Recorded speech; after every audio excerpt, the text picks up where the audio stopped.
ครับวันนี้จะมาทดสอบผลิตภัณฑ์สเต็มเซลล์จากผลไม้นะครับ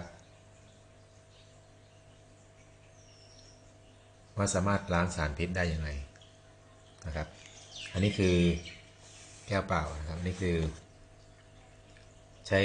บะหมี่สำเร็จรูปนะครับที่แช่น้ำแล้วอยู่สำหรับใช้แทนร่างกายนะครับ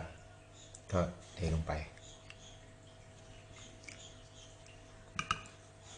ครับแล้วก็เติมน้ำ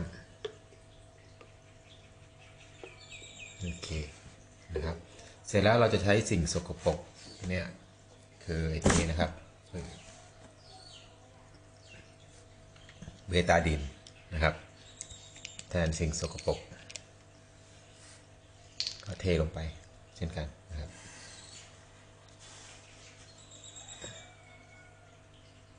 โอเคนี่นะครับแล้วก็คนเทได้สักพักหนึ่งบะหมี่ก็จะดูดซับสารพิษเข้าไปนะครับก็จะกลายเป็นสีดำเลย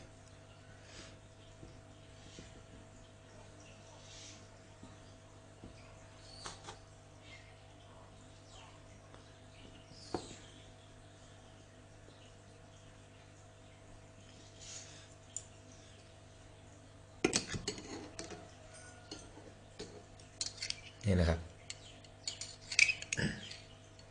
ก็จะกลายเป็นสีดำนะโอเคหลังจากนั้นเราก็จะใช้ลองใช้ผลิตภัณฑ์นะครับตัวนี้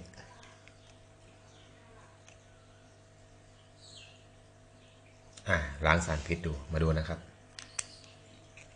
ก็ฉีกเลยโอ้ไม่ได้ตัด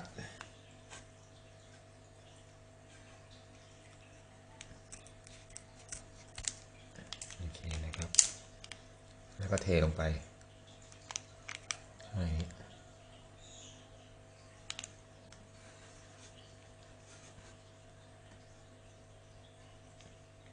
เทลงไปนิดนึงนะครับนิดเดียวโอเคแล้วก็คน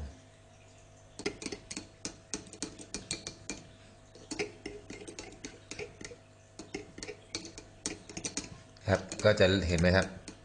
ก็จะเริ่มใสน้ำก็จะเริ่มใสนะครับ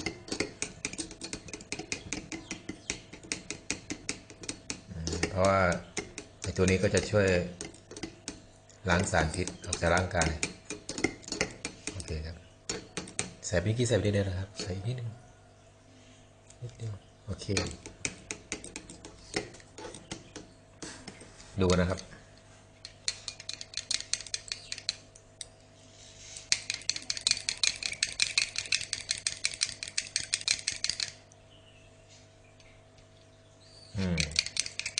ก็จะกลับมาใส